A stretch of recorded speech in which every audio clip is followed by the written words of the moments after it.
Le mari est le chef de la famille. La direction est confiée au mari par le Seigneur lui-même. Éphésiens 5, 21, 22. La femme est appelée à vivre dans la soumission à son mari. La femme qui n'est pas soumise à son mari n'est pas non plus soumise à Dieu. C'est ce que nous dit la parole de Dieu. Femmes, soyez soumises à vos maris comme au Seigneur. Éphésiens 5, 22. Lorsque vous obéissez au Seigneur Jésus-Christ, vous obéissez à votre mari.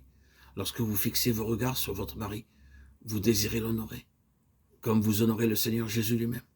Comme l'Église est obéissante au Seigneur, de même, femmes, soyez soumises à vos maris. Vous ne pourrez jamais imaginer l'Église parlant contre Christ. Ce serait un blasphème. Paul parle non seulement d'obéissance, mais aussi de respect. Nous lisons dans 1 Pierre 3, 2, 9, à propos de la tenue des femmes. Ce qui est hautement estimé d'un homme est abomination pour Dieu. Très souvent, c'est le contraire. Ce qui a un très haut prix aux yeux de Dieu est une abomination à la vue des hommes. Jésus estime un esprit doux et tranquille comme un grand prix dont une femme doit se parer. Dieu préfère voir la beauté du caractère qui ne s'affadit jamais. L'obéissance de la femme ne signifie pas que le mari peut tout exiger. Les maris ne doivent pas abuser de leur autorité pour commettre le mal physiquement. S'ils font cela, ils ont des prétentions hors de sens. Les maris doivent assumer leurs responsabilités. Aimer comme Christ a aimé l'Église, l'amour d'un mari a pour modèle le grand amour de Christ pour son épouse. Christ a aimé avec un amour de sacrifice.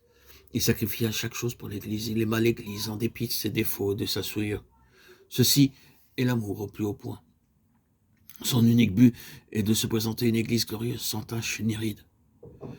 Cette sorte d'amour changerait même un sorcier en ange. Si l'épouse n'obéit pas à son mari, le mari en est la cause. Les maris qui n'aiment pas leur épouse avec l'amour de sacrifice de Christ sont une faillite. C'est la sorte de mari que le Seigneur ne veut pas. Lorsque Paul écrit à propos des relations entre mari et femme, il ne parle pas seulement au sujet des privilèges, mais aussi des devoirs. L'obéissance commence au foyer. L'autorité déléguée est l'autorité parentale. Enfants, obéissez à vos parents selon le Seigneur, car cela est juste.